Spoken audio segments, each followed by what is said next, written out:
الو، مساء الخير. لو سمحت ممكن اعمل اوردر؟ على نفس الرقم. اه لو سمحت عايز بس واحد. مبدئيا يا فندم احنا ما عندناش فكة خالص دلوقتي، فهنبعت لك بالباقي بيتكوين. بيتكوين؟ لا لا لا، شكرا، ميرسي جدا، شكرا، مع السلامه. قال لك بالباقي بيتكوين. اذا ها هي رياح جديده تهب على اقتصاديات العالم، رياح الرقمنه. النقود ذاتها تتغير، ومن المتوقع ان تصبح اكثر ملائمه وسهوله في الاستخدام. ده مش كلامي، ده كلام كريستين لاجارد، مديرة صندوق النقد الدولي المنتهية ولايتها، عن الغزو الرهيب للعملات الإلكترونية اللي ابتدى يسيطر على العالم. أنا أحمد سلامة، زي الكتاب ما بيقول.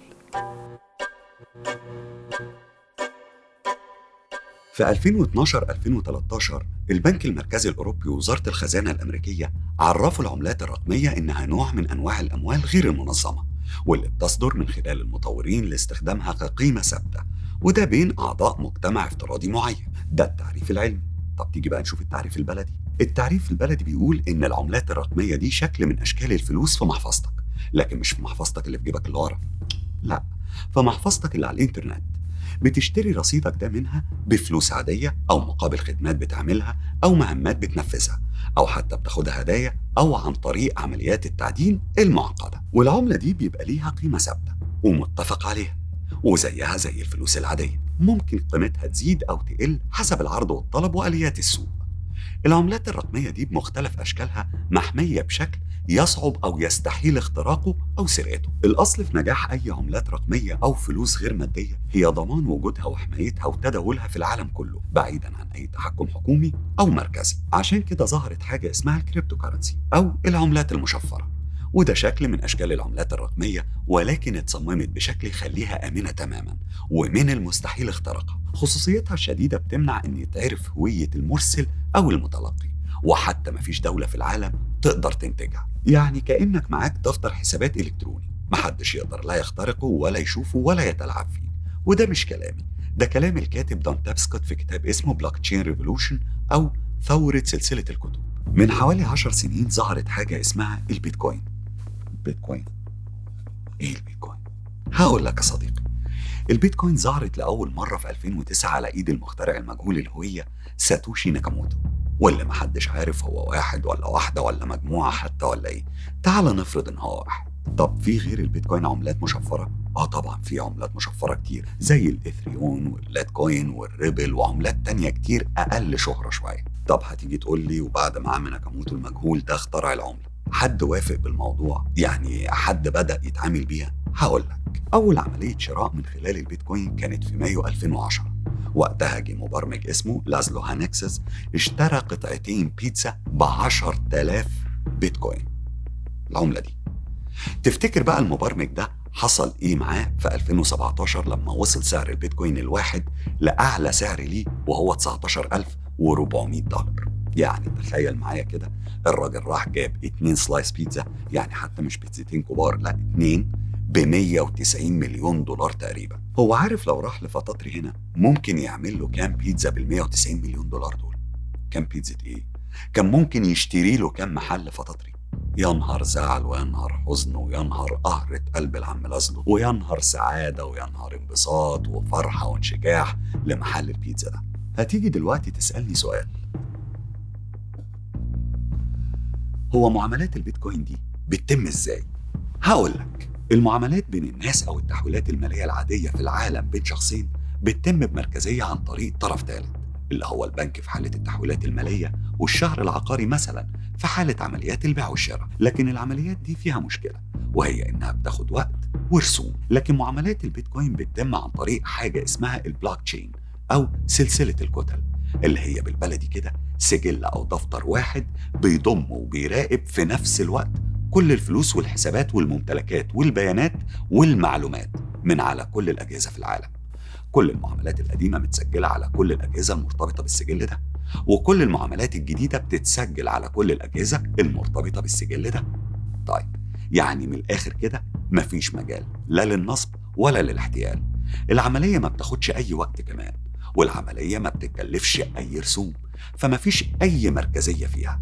ده بالإضافة إنك بتستخدم اسم وهمي لضمان سرية هويتك، ومحدش بيعرف أنت مين. طب دي كتلة واحدة، أمال إيه بقى سلسلة الكتل دي؟ وإيه أهميتها؟ السلسلة دي بتضمن أمان وحماية السجلات من الاختراق والقرصنة، لأن الكتلة الكبيرة دي متقسمة من جوه كتل صغيرة. كل شخص مرتبط بالسجل الكبير عنده نسخة خاصة بيه من السجل ده. يعني بالبلدي كده، كل الناس معاها سجل عن كل الناس، بيراقب حركات وتعاملات كل الناس عشان يضمن حقوق كل الناس. نيجي بقى للسؤال المهم، ازاي اجيب بيتكوين؟ انك تجيب بيتكوين ليه اكتر من طريقة، وكلهم طرق مش سهلة خالص لحد النهاردة.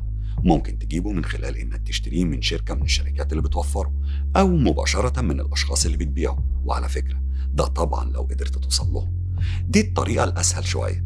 الطريقة الأصعب بقى وهي المايننج أو التعدين، ودي بتحتاج جهاز كمبيوتر قوي جدا وطاقة كهربائية كبيرة ومستقرة، وبرنامج متخصص للتعدين بتعالج بيه الخوارزميات المعقدة والمعادلات الرياضية، وبعد كده بيتم إصدار العملة كمكافأة.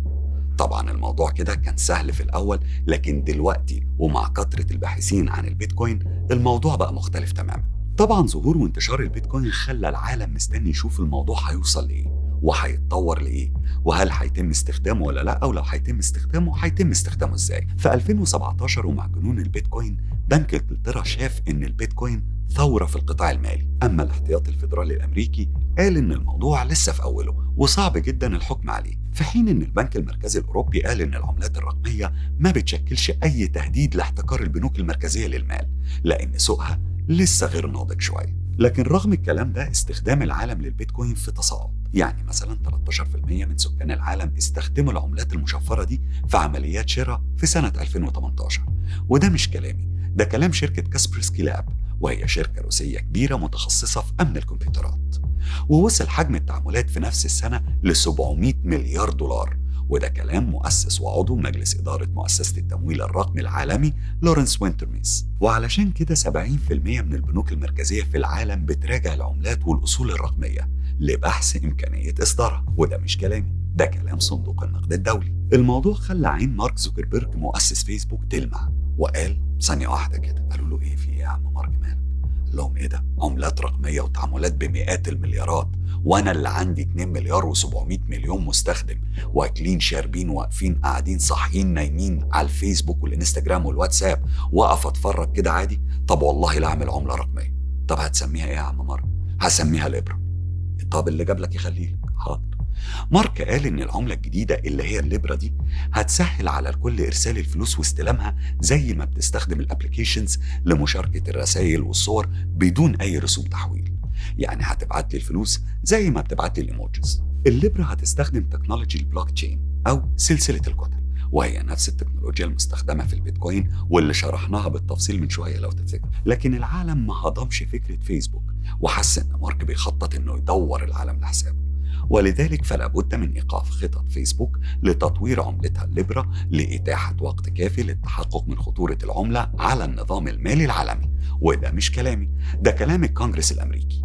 حتى سويسرا اللي المفروض هتكون مقر الشركة المطلقة للليبرا قالت إن الشركة هتواجه قواعد وقوانين صارمة لمكافحة غسيل الأموال. فيسبوك استجابت فعلا للضغط الدولي، وأعلنت إن إطلاق العملة هيتأجل لمعالجة أسباب القلق التنظيمية المثارة في أمريكا والعالم. وعموما العالم كله تقريبا متوجس وخايف من فكرة العملات الرقمية، وبيشوفها خطرة وضارة وعديمة القيمة زي ما وصفها تقرير لبنك التسويات الدولي. ولو جينا بصينا على الوطن العربي فالموضوع ما اختلفش كتير. دولة الإمارات بتطلع تحذيرات مستمرة عن خطورة العملات الرقمية على القطاعين المالي والمصرفي. وعالمنا الاقتصادي الدكتور محمد العريان قال إن الاهتمام هيزيد بالعملات الرقمية وناس كتير هتستخدمها، لكنها لن تتعدى ذلك ولن تصبح عملة عالمية. وقال بالنص إن النظام الاقتصادي العالمي لن يتبنى سوقا بهذا التذبذب. الزتونة إن العملات المشفرة ممكن تبقى نظام حلو وجميل يسهل على الناس التعاملات في العالم كله، ويلغي مركزية المال في إيد الحكومات ويوفر فلوس التحويلات، لكنه ممكن يبقى كارثة، يهد الاقتصاد على دماغنا، يدمر البنوك والمؤسسات المالية ويخترق خصوصياتنا. ومش بس يهد الاقتصاد، ده ممكن ولأنه محمي بشكل غير طبيعي إنه يستخدم في عمليات غير شرعية كتير، وأبرزها غسيل الأموال وتمويل الإرهاب بشكل غير مباشر. كل اللي قلته كان نتاج بحث في موضوع حبيت أعرف عنه معلومة، وهو ده الهدف من البرنامج، إنك تدور وتقرأ وتفتح الكتاب سواء اتفقت أو اختلفت. مش دي القضية، المهم إنك لما تتفق تبقى عارف أنت بتتفق على إيه، ولما تختلف تبقى برضه عارف أنت بتختلف على إيه. أتشرف بمتابعتكم على قناة زي الكتاب ما بيقول على اليوتيوب والفيسبوك، وسيبوا لنا في الكومنتات رأيكم في الحلقة، وابعتوا لنا لو عايزين موضوع معين ندور فيه ونقرأ عنه شوية ويبقى هو موضوع حلقتنا الجديد. أشوفكم بألف خير.